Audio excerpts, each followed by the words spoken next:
Dr. Paul White is a psychologist, author, speaker, and consultant who makes work relationships work. A psychologist is a person who goes to school for a really long time to be able to charge you a lot of money, to give you essentially the same advice that your mom or your grandma gave you when you were little, and if you would have listened then, you wouldn't have to see me now. And here's one that applies to business. Think about this for a second. Don't beat up your little brother because someday he may be bigger than you. There you go. You think about that? Here's one piece of research. 79% of employees who quit their jobs cite that a lack of appreciation by the management, by their manager, and even colleagues is one of the primary reasons for their leaving. And money is not the other one. 65% of North American workers say that they have received no recognition or appreciation in the last 12 months. Now, that's amazing to me that they're saying, in the last year, I have not heard anything positive about my work.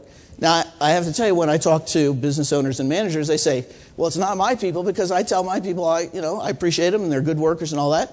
Well, if I talk to enough business owners, I mean, are you all in the other 35%, of employees and managers? I think the key word there is that they've received it. They haven't received it. That I think managers and supervisors and colleagues are sending messages, but they're not getting there. And so there's a disconnect.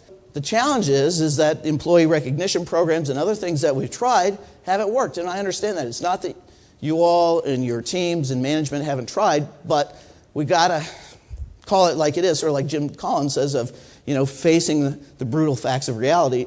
Something's not working and it's going the wrong way.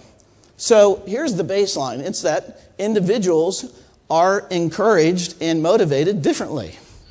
Now, this is rocket science. This is if you want me to break it down for you here, as far as, being complex, the point is it's not. It's simple. And that's one of the benefits of the model that we have, is that pretty much anybody understands it. It's pretty intuitive. That I worked with Princeton University some, and one of the gals in the high-level management said, it finally hit me that not everybody responds to verbal praise like I do, and that other people are motivated different ways. Let me just say this. Has anybody else made a mistake in the last 6 months, at work? Do I need to go 9 months for you, some of you guys? I mean, a year? I don't know. So, we make mistakes. We screw up. We make a bad call. Whatever. Does that mean we cease to have value as a team member? I was doing some training with a group, and one gal says, so do we only, before we had talked about this, she said, do we only give recognition when people do it right? And I said, no, because our team members have value even though they've maybe made a mistake. And that actually can be a very encouraging time. Also, this is just my personal belief, people have intrinsic value. And that even if they're not in the right spot, they still are valuable as a person. And I can show appreciation for who they are as a person, even though they're maybe not in the right position at work. So there's a big difference between just behavior, because in a true recognition program, you will not call attention to when they've messed up or not met the mark, except for in a sort of punitive or critical kind of way. The objective of appreciation is to improve their performance, but it's also to support and encourage the person. One of the fun things as I work with teams across the country is that appreciation can be communicated from anyone to anyone else. It's not directional. So I have one of the most common responses is that people like to know how to encourage their colleagues. They want to know that when Debbie's having a bad day, what can I do to encourage her? It's not just manager straight down. And in fact, one of the most impactful things of the training that we do, it's not about manager to the team members, but it's how the team members can learn to encourage and support one another. I work with HR managers and training directors, and I'm talking to them, and I'm hearing this kind of thing, that people are not really responding to recognition, and recognition programs aren't working. And the research is starting to show that. And I'm working with these people that this is their job. And I said, I hate to sort of say this because I don't like to create conflict or make people feel like they're not doing what they should. I said, it looks like employee recognition programs aren't working. And they said, yeah, we know. And I said, oh, really? Yeah. And they said, yeah, I mean, everybody that's in this field knows that it's not working. We don't know what to do, so we keep doing it, but, it's not working. Let me talk to you about the importance of appreciation. When people don't feel valued, bad things happen. They get discouraged. They don't work as hard. These are sort of common sense ones. They start to feel used, that I'm just a piece of machinery, that they're just, trying to get as much out of me as they can. They start to grumble and complain. One of the key things you got to understand is when people don't feel valued or appreciated, they don't keep it to themselves.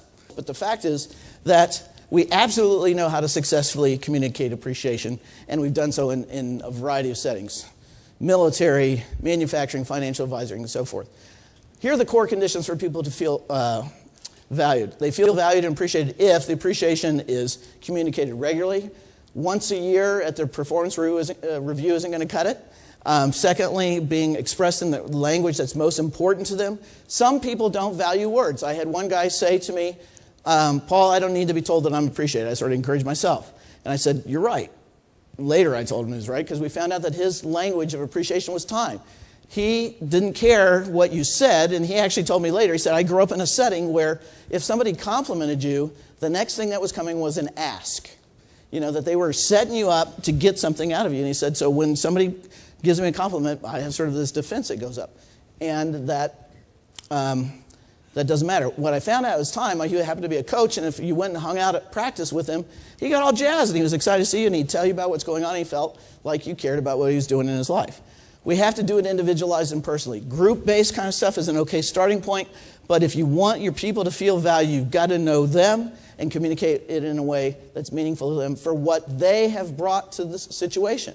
Whether that's, staying late or being dependable or covering for somebody else, whatever it might be, and that it absolutely has to be viewed as authentic. If they don't view it as being genuine, you're just dead meat. You're just wasting your time and actually undercutting yourself. Acts of service is small things that you can do to help their life and job be easier or better. It's not rescuing them because they're not reporting, but it's little things.